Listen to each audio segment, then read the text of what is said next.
नाज़रीन, आप देख रहे हैं हमारा प्रोग्राम जो कि अपलोड होता है हमारे YouTube channel the trend point पर। उसका नाम है the trend point. Trend point के हवाले से मैं बताती चलूँ, हम बात करते हैं ट्रेंड्स पे, आइडियाज पे और मोटिवेशन पे, और हम बात करते हैं उन लोगों की जो कुछ ना कुछ करके किसी स्टेज पे पहुंचे होते हैं और उनकी ये लाइफ स्ट्रगल, उनकी ये जर्नी यकीनन सोसाइटी के लिए एक पॉजिटिव इम्पैक्ट होती है। तो ऐसे एक गेस्ट हमारे साथ मौजूद हैं जिन्होंने बहुत काम किया, बहुत स्ट्रगल की, specially for the promotion of education system.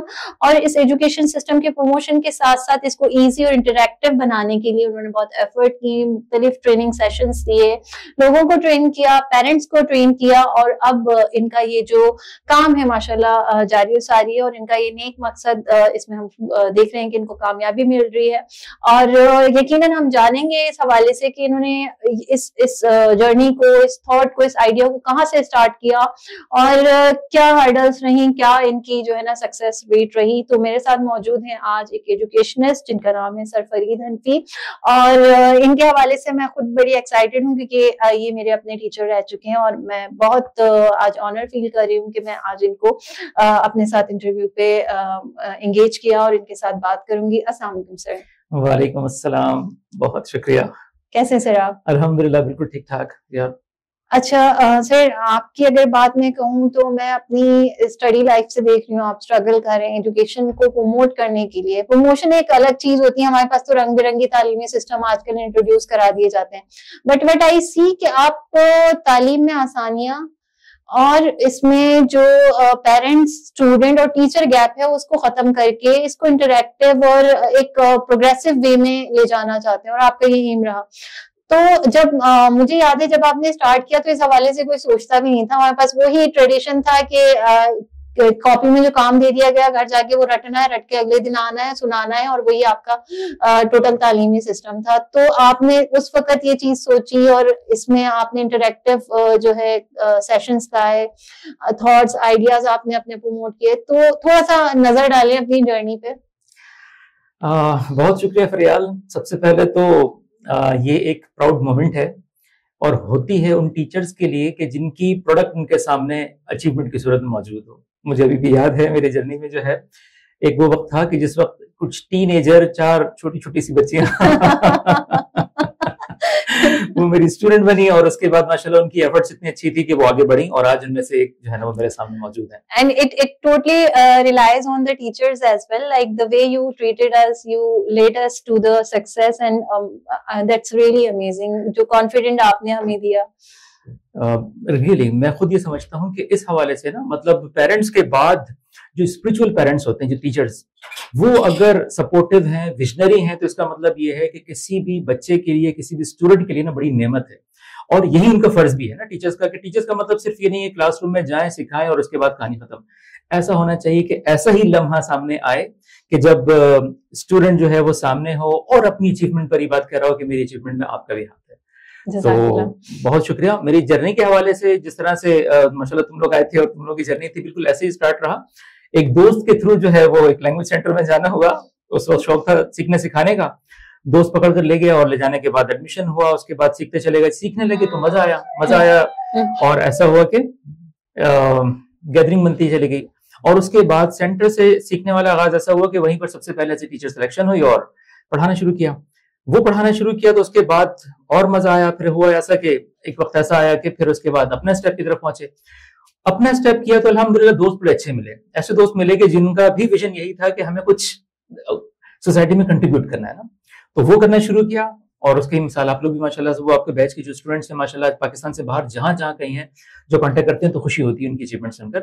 तो बस वो शुरू किया। उसके बाद एक वक्त ये आया कि जब पाकिस्तान में जनरल मुशर्रफ की गवर्नमेंट थी, आई थिंक ये बिल्कुल ये 9/11 के बाद की कुछ अर्से बाद की बात है, कि उस वक्त जो है वो गवर्नमेंट का एक प्रोग्राम था NCHD के नाम से, national commission for human development.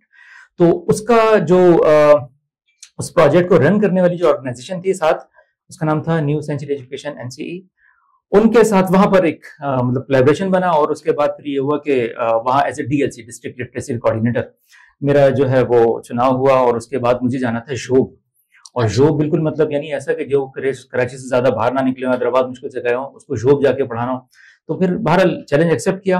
लेकिन हुआ ये कि विद इन 10 डेज जो है वो शायद हमारे जो असातिज़ा थे वहाँ के, या वहाँ के जो मैनेजमेंट थी, उनको क्या चीज पसंद आई कि उन्होंने एज ए हेड प्रमोट किया, और उसके बाद फिर कराची का हेड बना दिया, लिटरेसी हेड।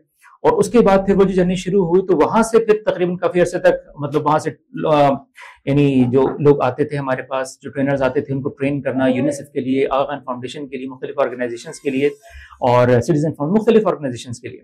तो वो करते रहे। फिर वो अल्हम्दुलिल्लाह उसमें बहुत अचीवमेंट मिली। फिर ये हुआ कि कराची सेंट्रल जेल में एक प्रोग्राम था, क्योंकि प्रोजेक्ट कराची सेंट्रल जेल में भी चलता था, तो वहाँ एक प्रोग्राम था, वहाँ हमारे एमडीज भी मौजूद थे। वहां उनको प्रोग्राम के कंपेयरिंग मेरे पास थी, कंपेयरिंग की तो उन्हें पसंद आया, वहां से उन्होंने उठा के प्रमोट करके फॉर्मल एजुकेशन में डाला। जब फॉर्मल एजुकेशन में प्रमोट किया तो उसके बाद अच्छा मुझे ज्यादा मजा आता था नॉन फॉर्मल एजुकेशन में। वहां बिल्कुल ऐसे होता था कि मतलब बिल्कुल एक अंडर प्रिविलेज लोगों से मिलना, पाकिस्तान के इस्लामिक एरियाज में जाना। लेकिन जब ये हुआ तो मुझे लगा कि शायद प्रमोशन नहीं बल्कि डिमोशन हुई है। तो एक दिन तो मैंने ऑफिस गया ही नहीं ना छुट्टी की, हालांकि मैं ऐसा बंदा कि बिल्कुल रेगुलर हुआ, तो ऑफिस वाले परेशान हो गए क्या हुआ अचानक, और मैंने मोबाइल भी बंद कर दिया। तो बहरहाल फिर उसके बाद ये हुआ कि अगले दिन जब मैं गया, फिर जो मैनेजमेंट थी, हमारे जो बॉसेस थे और अच्छे असातिज़ा भी थे वो हमारे, उन्होंने समझाया सिखाया, और उसके बाद फिर जो जर्नी शुरू हुई तो फिर पूरे पाकिस्तान में घूमे ना, यानी पाकिस्तान एग्जैक्टली पाकिस्तान के कोने से लेकर यहाँ, यानी कराची से लेकर सवात उस तरफ कोने तक, फिर यहाँ से लेकर कोयटा वाले पिशावर वाले कोने उस तरफ कोने तक, फिर यहाँ पिशावर रंडी कोतल तक, पूरे पाकिस्तान में घूमे। और फिर लोगों को सीखने सिखाने में और समझने का जो मौका मिला वो बड़ा मजेदार था। बस उसी का जो है वो सिलसिला जारी है तक, और सीखना सिखाना चल रहा है। मतलब अपना डबल मास्टर्स किया, फिर उसके बाद एमफिल का प्रोग्राम था, लेकिन जॉब की तरफ माइंड नहीं था, तो फिर मैंने वो प्रोग्राम छोड़ के फिर सेल्फ स्टडीज की, और ये चीजें, वो सफर अभी चल रहा है। ग्रेट सर, टीचर्स को आप ट्रेन करते हैं, लाइक एक होता है ना कि बच्चे को पढ़ाना, शायद ये होता है डांट डपट कर ली, सख्ती कर ली, उस्ताद को पढ़ाना है, हैसियत उस्ताद से उस्तादी तो जरा मुश्किल पड़ती है। तो वहाँ क्या चैलेंजेस आप फेस करते हैं? क्योंकि देखिए एक नापुख्ता दिमाग को थोड़ा आसान होता है हैंडल करना, और एक पुख्ता दिमाग को से खेलना थोड़ा मुश्किल होता है, कोई बात बिठाना। तो वहाँ क्या आपको फेस करना पड़ता है? क्रिटिसिज्म आता है, एप्रिसिएशन आता है, क्या हर्डल्स आती हैं? जबरदस्त क्वेश्चन। ये वाकई ऐसा है कि बच्चों को पढ़ाने की निस्बत जो है वो टीचर्स को पढ़ाना मुश्किल है, क्योंकि टीचर्स जो है ना वो ये सोचकर बैठे होते हैं कि हम तो टीचर हैं। सही। तो और यही हुआ कि जिस वक्त ये टीचर ट्रेनिंग का ट्रेंड शुरू हुआ 2003 में जी, तो उस वक्त जब हमने इसमें कदम रखा तो उस वक्त मतलब ये एज भी काफी मतलब यंग थी। तो जब हम जाने पढ़ाने के लिए जाया करते थे तो लोग बिलीव ही नहीं करते थे कि मतलब ये हमें टीचर्स को सिखाएंगे, और समझते हैं रैगिंग करना। एग्जैक्टली हाँ ऐसा ही। तो एक जगह तो जब मैं गया तो मुझे याद है कि वो नवाबशाह मुझे जाना हुआ था, तो नवाबशाह में गया, मुझसे कहने लगे कि अच्छा सही, हाँ कह लेंगे सर आपके साथ कोई सर भी आएंगे। तो मैंने कहा नहीं जी मैं ही सर हूँ, फिलहाल तो मुझसे गुजारा करें। तो रोटरी इंटरनेशनल का प्रोग्राम था, और उसमें फिर ये हुआ कि इस प्रोग्राम के एंड पर जो है ना फिर वो लोग जो थे वो मतलब छोड़ने को तैयार नहीं थे, कहने के सर माशाल्लाह बहुत चीजें सिखाई हैं और आपने वो चीजें, वो लिटरेसी का प्रोग्राम था, पहले ट्रेनिंग थी शुरू की, तो वो चीजें। अच्छा ये सवाल जो है ना कि the difference between teachers and students, इसमें फर्क ये होता है कि हमारे यहाँ के टीचर्स का अच्छा, एक तो ये फर्क लोकेलिटी वाइज थोड़ा डिफरेंट है। मिसाल के तौर पे केपीके में हमें बहुत ज्यादा रिसेप्शन मिली, वहां पे लोगों में यही वजह है कि वहाँ की लिटरेसी रेट भी अच्छा है और रिसेप्शन भी है ना लोगों में। तो ये होता है कि वहां जब हम टीचर्स को सिखाने के लिए गए, हालांकि यंग एज से लेकर अब तक जब भी जाना होता है तो लोग बहुत ज्यादा आपको रिगार्ड करते हैं ना। सही। अच्छा पंजाब में भी ऐसे मिला, बहुत जबरदस्त माहौल मिला। यहाँ हमारे पास सिंध में जो है ना थोड़ी सी हमें रेजिस्टेंस नहीं, थोड़ी बल्कि बहुत ज्यादा रेजिस्टेंस मिली।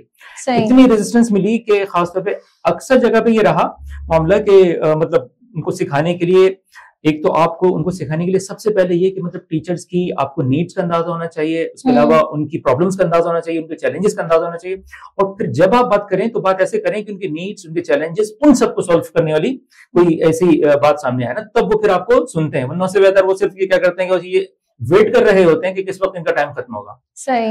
तो बस ये चीज देखते हुए किया, तो अल्हम्दुलिल्लाह पूरे पाकिस्तान में बहुत अच्छा रिस्पांस मिला, और मतलब ये रिस्पांस उसी की वजह से मोटिवेशन मिली और आगे अब तक ये काम चल रहा है। अच्छा सर, हम देखते थे कि अब तक लाइक मैं खुद भी अपनी बात करूं तो एक ट्रेडिशनल वे ऑफ एजुकेशन है, हमें वही याद है, 2 एकम 2 2 दूनी 4, ठीक है, उसी पे हम चलते रहे। और अभी तक ये कि क्लास वर्क जितना आपकी कॉपी में जितना काम है उतना दिमाग में होना चाहिए, उतना पेपर में होना चाहिए, और उसी हिसाब से आपको मार्क्स दिए जाएंगे। तो where was the creativity, where was the personal influence in the education? हम ये देखते हैं कि अभी तक कहीं कहीं है जो बहुत अच्छा, और अब तो हम देखते हैं बहुत रंग बिरंगा तालीमी सिस्टम है, और एक क्यूरियोसिटी नहीं है, बट कंफ्यूजन है। इवन पेरेंट्स भी कंफ्यूज हैं, और अगर एक बच्चे को एक स्कूल से दूसरे में डालें तो वो खुद कंफ्यूज है कि मैंने वहां ये सीखा था, मुझे ये बताया गया था, अब मैं यहाँ आया हूँ तो यहाँ कोई नई कहानी है, वहां उनका कोई नया सिस्टम है।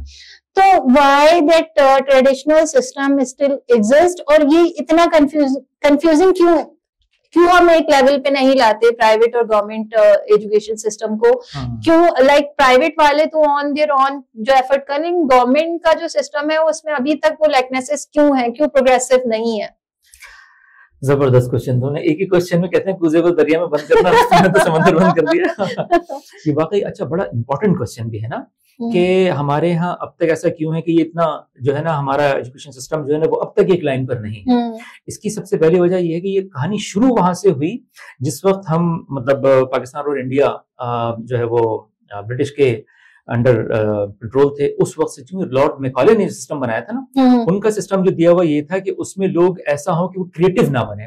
क्योंकि अब तक ये नेट पे भी आर्टिकल मौजूद है कि उनकी ऑब्जर्वेशन के मुताबिक ये था कि सब कॉन्टिनेंट के जो लोग हैं, स्पेशली मुस्लिम्स जो मुसलमान हैं, मुसलमानों के साथ मामला ये है कि अल्लाह ताला ने, चूंकि मुसलमान जो है ना वो तौहीद परस्त होते हैं। तौहीद का मतलब ये होता है कि जिनको ये बात समझ में आ जाती है ना कि who is running the country, who is running the world, who is running the galaxies, कौन ऐसा है जो चला रहा है, जिनको ये बात समझ में आ जाती है उनका दिमाग ब्रॉड हो जाता है। ठीक है ना, ऐसा है।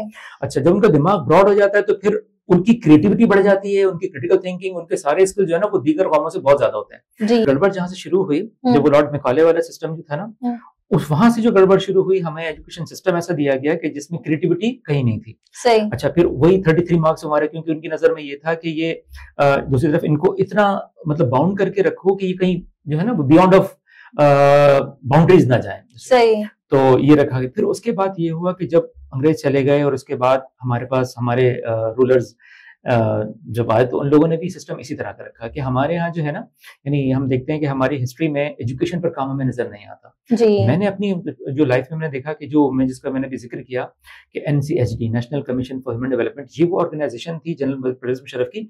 लोगों को इख्तिलाफात हों, सारी चीजें उनके बावजूद, लेकिन वो वक्त ऐसा था कि हमने खुद देखा कि लिटरेसी और एजुकेशन पर जनवन काम हुआ है। जनमन का मतलब ऐसा होता था, मुझे अच्छी तरह से याद है कि ये रहा कि कराची सेंट्रल जेल में, मतलब मैं चूंकि कराची का हेड था सिंध का उसमें, तो कराची सेंट्रल जेल में जाना होता था। वो प्रिजनर्स, वो कैदी जिनको अपना नाम लिखना नहीं आता था, वो इस काबिल हो गए थे कि 3 महीने में वो खत लिख सकें।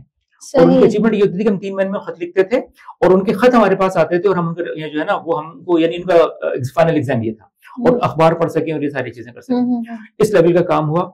तो ये वो लेवल है। अच्छा, बाकी उसके बाद ये हुआ कि हमारे पास यहाँ अब तक फिर कोई सिस्टम नहीं बना। तो ना बनने की वजह ये है कि वो खास तौर पे हमें जो नजर आता है पाकिस्तान के सारे सूबों में से KPK में काफी बेहतर रहा।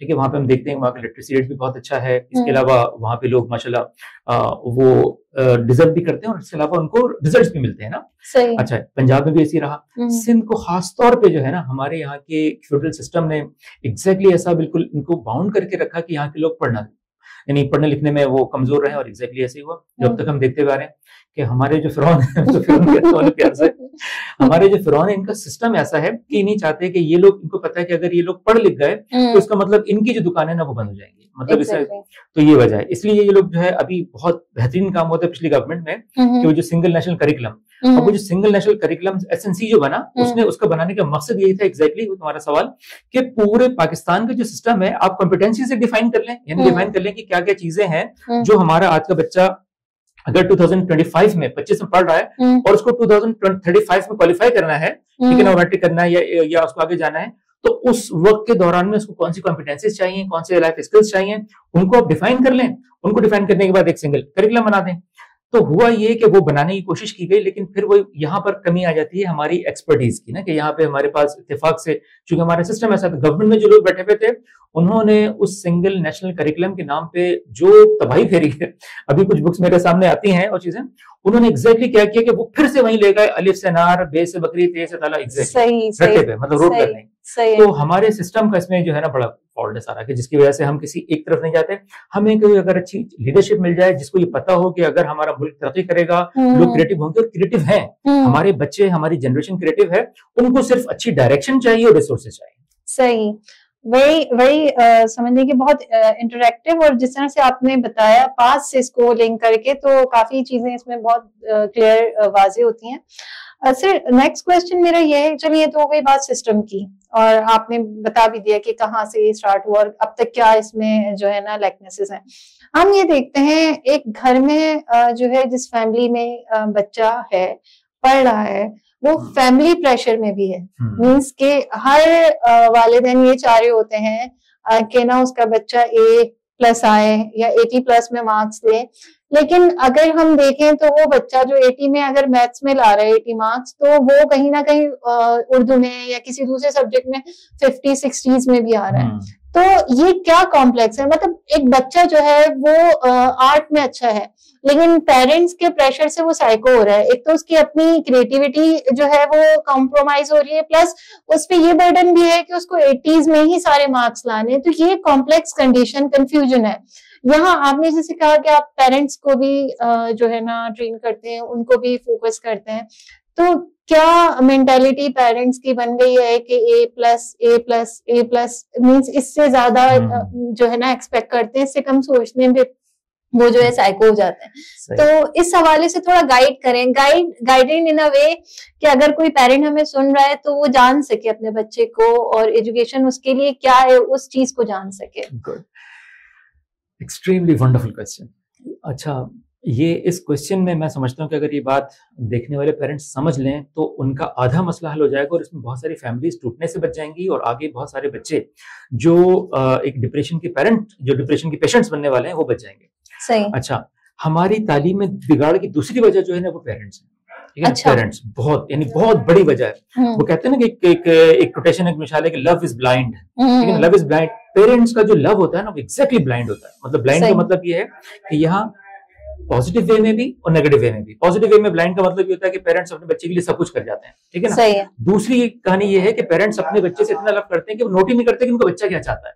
सही। ठीक है ना। अच्छा, इसमें क्या होता है कि इसमें मामला ये है कि ये समझना कि बच्चे की स्कोरिंग जो भी है वही उसे उसकी कामयाबी की अलामत है, ऐसा हरगिज नहीं है। यहाँ जो हमारे यहाँ सोचा जाता है, जिसकी वजह से हमारे बच्चे जो है ना वो, यानी हम हायर सेकेंडरी लेवल तो छोड़ें, दूर की बात है, वो तो वाकई है। उसके अलावा हमारी ये स्ट्रेस लेवल जो है ना वो प्री क्लासेस से शुरू हो जाता है। प्री क्लासेस में जब बच्चा जाता है तो उसके बाद पेरेंट्स की डिमांड ये होती है कि मेरा बच्चा आज स्कूल जाना शुरू हुआ है, कल से माशाल्लाह उसकी हैंडराइटिंग ऐसी हो कि वो गुलजी जैसे खताती कर रहा है। ठीक है ना, ऐसे खताती कर रहा हो क्या वो बेहतरीन, और इसी तरह से वो, अच्छा अब वो क्या कर रहे होते हैं, गेज भी ऐसे करते हैं। उसकी वजह से उनकी एक्सपेक्टेशंस जो है ना, यहाँ ये समझना बड़ा जरूरी है कि पेरेंट्स की एक्सपेक्टेशंस गलत हैं। वो ये समझते हैं, इसकी मिसाल अगर मैं दूं कि मिसाल के तौर पे हमारे पास ये पानी का गिलास है ना, ये पानी का गिलास है तो it was made for something special, for something it's purpose ना, कि इसका एक पर्पस है, इसको हम पानी के लिए इस्तेमाल कर सकते हैं। जिस तरह से इसको पानी पीने के लिए इस्तेमाल किया गया है, पानी को स्टोर करने के लिए इस्तेमाल किया, इसी तरह से अल्लाह ताला ने जितने इंसान तख्लीक किए हैं, कोई भी बच्चा चाहे वो कराची का हो, इस्लामाबाद का हो, लाहौर का हो,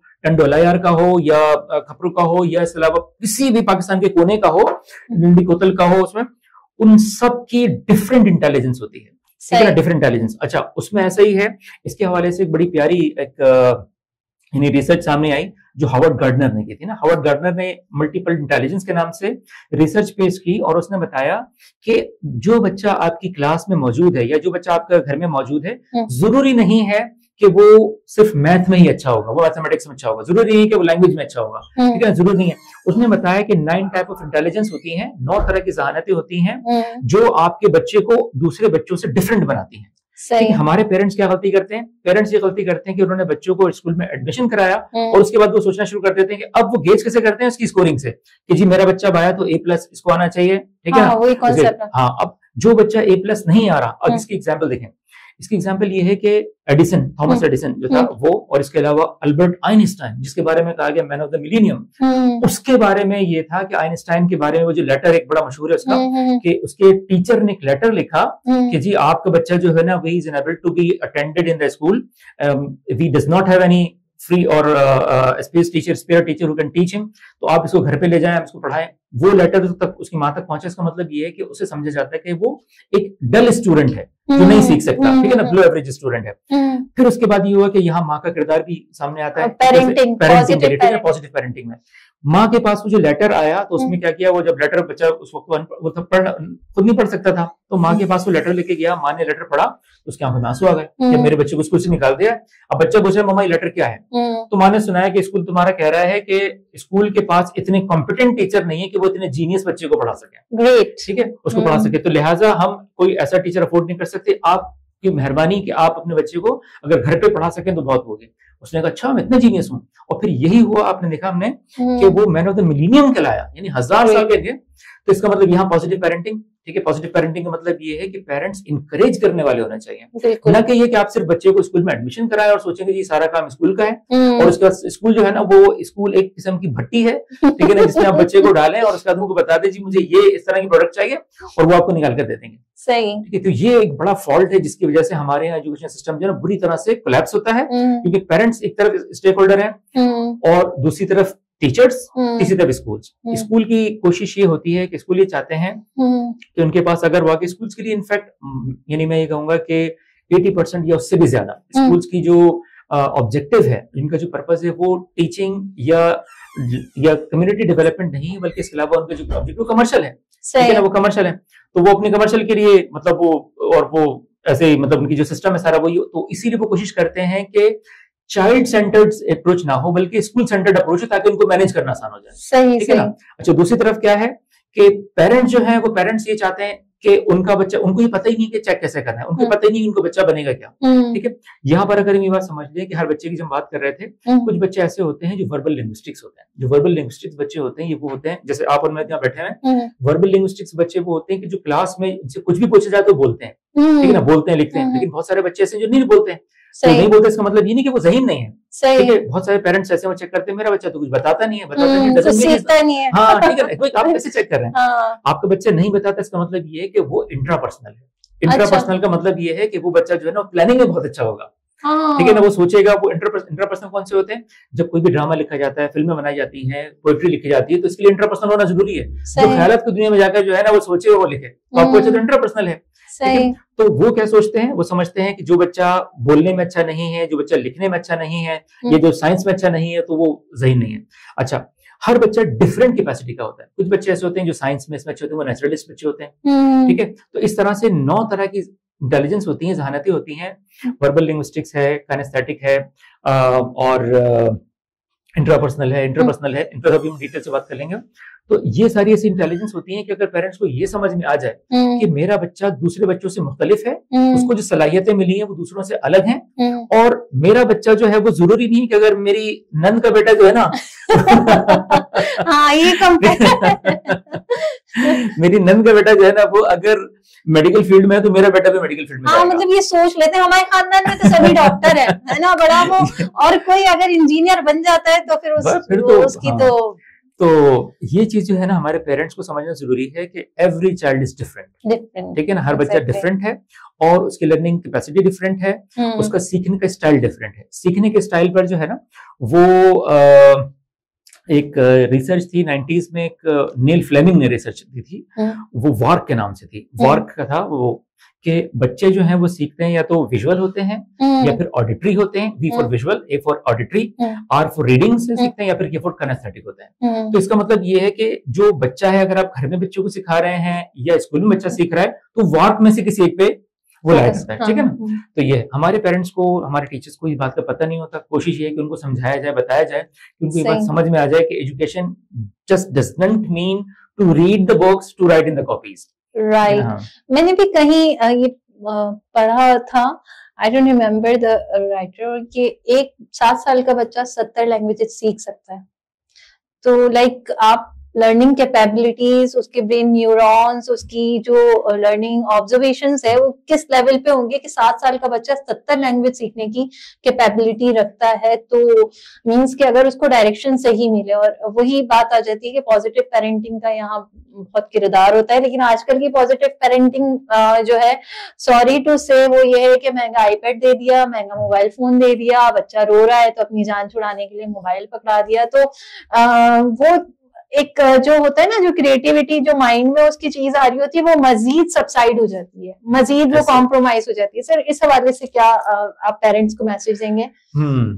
असल में ना अब एक ऐसा दौर आ गया है कि हमारे पेरेंट्स को, यानी आज के मौजूदा पेरेंट्स को पेरेंटिंग सीखना चाहिए। सही। ठीक है। अच्छा, इससे पहले का एक दौर वो था कि जब पेरेंट्स, खासतौर पर मदर्स या खासतौर मदर्स, ये एजुकेटेड नहीं थी, लेकिन इनकी अपने बच्चों के हवाले से पेरेंटिंग बड़ी शानदार थी। सही। लेकिन वो कैसे थी, वो क्या करती थी, उनकी पेरेंटिंग का उनका जो पूरा विजन था ना वो बच्चों के डेवलपमेंट पर होता था। सही। ठीक है। अब की पेरेंट्स को क्या हुआ, चूंकि फिर ये हुआ कि हमारी तो अब जो हमारी जनरेशन यानी जनरेशन एक्स या जो जब ये जो पेरेंट्स बने तो इसके बाद ये हुआ कि इनके माइंड में ये आ गया कि वी हैव आल्सो लाइफ, हमारी भी तो लाइफ है, मतलब ठीक है हमारी भी तो लाइफ है। जब हमारी लाइफ है तो इसका मतलब ये है कि बच्चे की लाइफ अलग है, हमारी लाइफ अलग है। ठीक है, हमारी लाइफ अलग है, इसका मतलब ये है कि अब हमें क्या करना है, बच्चे को फैसिलिटेट कर देना है किस वक्त, जब वो कोई प्रॉब्लम क्रिएट कर रहा हूँ। ठीक है ना। पहले की क्या होता था कि पहले ये होता था कि माएँ उस कोशिश की जाती थी, माएँ या वालिदैन या वालिद दोनों वो कोशिश करते थे कि बच्चे की नीड को, हालांकि वो पढ़े लिखे नहीं थे, ठीक है ना, उस वक्त पेरेंटिंग जो है ना वो होती थी, वो हमारी तरबियत गाँव से होती थी, खासतौर पर ग्रैंड पेरेंट्स के जरिए से या इनके जरिए से होती थी। फिर इसका बड़ा किरदार उस पर भी जाता है कि हमारे, जैसे मैंने बताया कि हमारी एक तो अनविजनरी एजुकेशन, ऐसी तालीम की जिसने कोई ऐसा विजन नहीं दिया। दूसरा ये कि इसका एक बड़ा जो चीज ताल्लुक जाता है ना वो ऐसा जाता है कि हम एक रियल जो पाथ था उससे हम हट गए। लेकिन उससे हम कैसे हटे कि हम ये भूल गए कि असल यानी पेरेंटिंग के जो है कि जिंदगी का असल माखूज क्या है, ठीक है ना, असल कामयाबी क्या है। लेकिन जब हम कामयाबी को, ये पेरेंट्स को अगर आपको समझ में आ जाए ना कि असल कामयाबी क्या है तो उनकी पेरेंटिंग काफी हद तक बेहतर हो जाए। Exactly. कैसे कि मिसाल के तौर पे ऐसे कि असल कामयाबी वो क्या समझते हैं, वो समझते हैं कि हमारा बच्चा जो है वो एक तो ये कि हमें डिस्टर्ब ना करे, दूसरा ये कि हमारा बच्चा कुछ बन जाए, और कुछ बनने में भी ये कि वो बन जाए जो हम चाहते हैं। अच्छा, बहुत से पेरेंट्स ये सोचते हैं हमारा बच्चा डिसिप्लिन, जैसे हम बोल रहे हैं बैठ जाए, जैसे हम बोल रहे हैं, मतलब फिर तो आप कोई रोबोट ले लें फिर वो आपका बच्चा नहीं कहलाएगा, क्योंकि लाइक आई सी के बच्चों में क्योस होता है। अगर कोई बच्चा उठ के इस चीज को टच कर रहा है ना तो उसके दिमाग में चल रही है चीज कि कैसे बनाए, इसके पीछे क्या मकसद है। हमारे पास पेरेंट्स क्या समझते हैं कि ये डिस्टर्बिंग है, ये ओबीडियंट नहीं है, मेरी बात नहीं मान रहा। तो ये मतलब not always a child should be disciplined, but it should be given a leverage position के वो अपनी चीजों को रियलाइज कर सके, अपने एनवायरनमेंट से सीख सके। तो यहाँ पे इस चीज को क्यों बुरा माना जाता है? हमारे यहाँ जो पेरेंटिंग करते हैं ना, हमारे तीन तरह की पेरेंटिंग है वो। एक है अथॉरिटेरियन पेरेंट्स, एक है अथॉरिटेटिव पेरेंट्स, और एक है परमिसिव पेरेंट्स। अच्छा, जो अथॉरिटेटिव पेरेंट्स है ना, ये वो पेरेंट्स होते हैं जो ये समझते हैं कि बच्चे की बाउंड्रीज होनी चाहिए लेकिन फ्लेक्सिबिलिटी भी होनी चाहिए। ठीक है ना, जो बच्चे को गाइडेंस देते हैं कि मिसाल के तौर पे, इसकी मिसाल ऐसी है कि वो कहते हैं जी ठीक है आपको रात को जो है ना वो 9 बजे सो जाना है, ठीक है, उन्होंने टाइम बता दिया, लेकिन वो कहते हैं कि सोने से पहले आपकी मर्जी है, आप अपनी पसंद की, जब भी आपके नाइट ड्रेस अपनी पसंद का चूज करें, ये जो भी आप एक्टिविटी करना चाहते हैं अपनी पसंद से करें। दूसरी टाइप्स होती है वो कहलाती है अथॉरिटेरियन पेरेंट्स। अथॉरिटेरियन पेरेंट्स क्या करते हैं, वो कहते हैं एग्जैक्टली डू एज डायरेक्टेड, अच्छा जो कहा है वो करो, ठीक है ना। अच्छा, ये वाले बच्चे क्या करते हैं, इनके साथ ये होती है जब ये बच्चे को एक लेवल तक लेके चलते हैं, मेरे सामने ऐसे एक्सपीरियंसेस आए हैं कि बच्चे डिप्रेशन में चले गए, ठीक है ना, और उसके बाद ऐसा हुआ कि जैसे ही वो टीन एज में आए तो उसके बाद जो उन्होंने बगावत की है, क्योंकि आप बच्चे को उस वक्त कंट्रोल कर सकते हैं जब तक वो टीनेजर नहीं है। जैसे बच्चा टीन एज में आता है उसके हार्मोन्स डेवलप डिफरेंट होते हैं, ठीक है, उसकी जो है मैंने उसकी फिजिक्स चेंज होती है और उसके साथ साथ उसकी मेंटल कैपेसिटी भी चेंज होती है। फिर वो आके जो आपको चैलेंज देता है, और ऐसा ही होता है, तो फिर वो आपको चैलेंज देता है, फिर आपसे मनवा लें। तो हमारे सोसाइटी में जो गड़बड़ आती है तो आती वो यहाँ पर है। यहाँ पर पेरेंट्स को ये चीज समझ लेनी चाहिए कि बच्चा जो है वो बिल्कुल उनका एग्जाम यानी उनकी तरह इंसान है, और ये पेरेंट्स की जिम्मेदारी है कि बच्चे को अच्छी शख्सियत बनाए, और अच्छी शख्सियत बनाने के लिए उसके लेवल पे समझे। ठीक है, जैसे मिसाल इसकी ऐसा है कि अगर कोई बच्चा जिद कर रहा है, ठीक है, ये जिद करने का मुंह में पेरेंट्स का प्रॉब्लम रहता है, जिद कर रहा है तो पेरेंट्स क्या करते हैं, डांट के बिठा देते हैं। आपने डांट के बिठाया, हुआ क्या है कि उसके माइंड में क्वेश्चन था, मिसाल की तरफ बच्चा कहना चाह रहा था मैं देखूंगा कि वो वहां पे जो है ना वो पार्क में क्या चीज है, आपने कहा नहीं बस नहीं देखो, बैठ जाओ यहाँ पे। अब बच्चे को आपने बिठा दिया, उसके जहन में जो सवाल था जो अगर आप क्लियर कर देते, उसे उठा के दिखा देते या वहां पहुंचा देते, तो क्या होता है कि उसके न्यूरॉन की डेवलपमेंट जो थी ना, जो न्यूरॉन डेवलप होने वाला था वो आपने वहीं किल कर दिया, खत्म कर दिया। तो ये हमारे पेरेंट्स के लिए बड़ा एक अलमिया है कि वो क्या करते हैं कि अपनी मनवाने के लिए बच्चे की शख्सियत तबाह कर देते हैं। सर, इस पे एक प्रोवर्ब है ना कि बच्चों की ख्वाहिशों को उनके बचपन में ही पूरा कर दो, उनकी जवानी के साथ उनको बढ़ने ना दो। मतलब कि अगर कोई बच्चा जो है वो किसी चीज के लिए ख्वाहिश करता है और आप उसको बचपन में उसको मतलब कर देते हैं कि सबसाइड कर देते हैं डांट के, भले उसके लिए वो गलत है, लेकिन वो क्या होती है, वो जवानी में जब उसने एडल्टहुड में आना है तो उसने करना है, क्योंकि उसके सबकॉन्शियस माइंड में वो चीज फिक्स्ड है। और यही चीज जो है क्रिमिनल माइंड को सपोर्ट करती है कि जैसे अगर पेरेंट्स उन्होंने नया टॉय बच्चे को लाके दिया और उसका दिल चाह रहा है कि उसको खोल के चेक करे, तो भाई खोल के चेक करने दें। उसकी क्रिएटिविटी से बढ़ के उस टॉय की कीमत नहीं हो सकती। आप चेक करने दें, खोल देता है, बाद में आप बंद करके रख दें, लेकिन वो चीज उसकी जवानी में जब वो लोगों को, रिश्तों को ऑब्जर्व करेगा, तो वो वहां अपनी जो है ना मेंटालिटी को यूज करेगा, वहां उन चीजों को मैनिपुलेट करेगा। बिकॉज आप उस चीज से उसको रोक रहे हैं, तो उसमें मैनिपुलेशन जन्म ले रही है और जो उसने करनी है। तो that was all with sir Farid. और बहुत अच्छी, मतलब इस पे तो मजीद प्रोग्राम्स हम रिकॉर्ड कर सकते हैं। इंशाल्लाह हम सीजन 2 में इस तरफ आएंगे, क्योंकि शॉर्ट ऑफ टाइम है और हमें उसी लिमिटेड टाइम में जो है अपने मैसेज को फॉरवर्ड करना है। सर एक मैसेज, एक जनरल मैसेज एजुकेशन के हवाले से करंट सिनेरियो में, क्योंकि हम ट्रेंड्स पे बात करते हैं, तो कोई ट्रेंडिंग ऐसी चीज आप बताना चाहें कि ये कर लें तो ये बहुत अच्छा होगा पेरेंट्स के लिए, बच्चों के लिए, टीचर्स के लिए, एजुकेशन सिस्टम के लिए, एक जनरलाइज मैसेज आप क्या देना चाहेंगे? सही। एक तो ये बात समझ लें कि आपका बच्चा जो आज स्कूल में पढ़ रहा है वो 25 के लिए नहीं पढ़ रहा, यानी वो 2025 के लिए नहीं पढ़ रहा, वो 2035 के लिए पढ़ रहा है। तो आपको क्या करना है, अपने बच्चे को इस दौर को ये समझते हुए टेक्नोलॉजीज के साथ उसका जो है ना इंटरेक्शन करवाएं, जो बच्चा खुद कर रहा है। उसका तरीका ये है कि आप उसको ऐसी चीजें प्रोवाइड करें जो उस वक्त काम आएंगी, क्योंकि एआई का दौर है, जितना मुमकिन हो सकता है एआई से उसको इस तरह से खिलाएं कि उसको वो यूज टू हो जाए। क्योंकि जिस दौर में जो ट्रेंड चेंज होगा उस वक्त वो इस दौर के साथ वो बिल्कुल हार्मनी होगी उनमें, तो वो उस वक्त परेशान नहीं होंगे। तो अपने आज के बच्चे को ये सोचकर ना सिखाएं कि वो 2025 के लिए सीख रहा है, बल्कि वो 2035 के लिए सीख रहा है। That's a very nice message. अगर इसको समझ लिया जाए उस सेंस में कि जो आज हम हैं वो कल हम यकीनन नहीं रहने वाले हैं, और जो बच्चा आज है यकीनन वो कल उस मेंटालिटी में नहीं रहने वाला है। और from my side I would say कि एक पेरेंट, लाइक यूजुअली हम देखते हैं पेरेंट जो है फिजिकली भी बच्चों से बहुत दूर हो जाते हैं, मींस के आफ्टर 10 शायद वो उनको हक करने छोड़ देते हैं, उनको किस करना छोड़ देते हैं। तो बट एक रिसर्च मैंने भी पढ़ी थी कि दिन में 3 टाइम्स आपको अपने बच्चे को हक करना चाहिए बिफोर एडल्टहुड, और रात को सोते वक्त यकीन जरूर उसको किस करना चाहिए, क्योंकि this gives a level of समझ लें कि it gives a relaxation level. और जब वो सबकॉन्शियस हो तो उनसे आप अपनी सारी बातें करें। और 6 वक्त ऐसे हैं कि जिनमें बच्चों को नहीं डांटे। एक, जब वो सुबह उठे हों, स्कूल से वापस आए हों, या वो इमोशनली डिस्टर्ब हो या किसी चीज के लिए जिद कर रहे हो। हम तभी ज्यादा डांट रहे होते हैं जब वो जिद कर रहे होते हैं। तो get them engage with you, get them connect with you, let them feel your love, your kindness, your support to them. इधर देन के गलती करना उनका राइट है, to err is human, means के गलती करना हम सबका राइट है, क्योंकि अल्लाह ने कहा है और हम करते हैं। अगर हम गलती ना करें तो हम इंसान ना कहलाएं। So give them a space, never always judge them, just protect them, support them, love them, and be very kind to them. Thank you so much, sir. Thank you so much for listening to us. Keep watching Talking Trends. Subscribe to our channel. Give us your advices, your ideas, your suggestions, whatever you want, or the content you want, the people you want to engage with us. We'll see you in the next episode. Thank you. Take care. Allah Hafiz.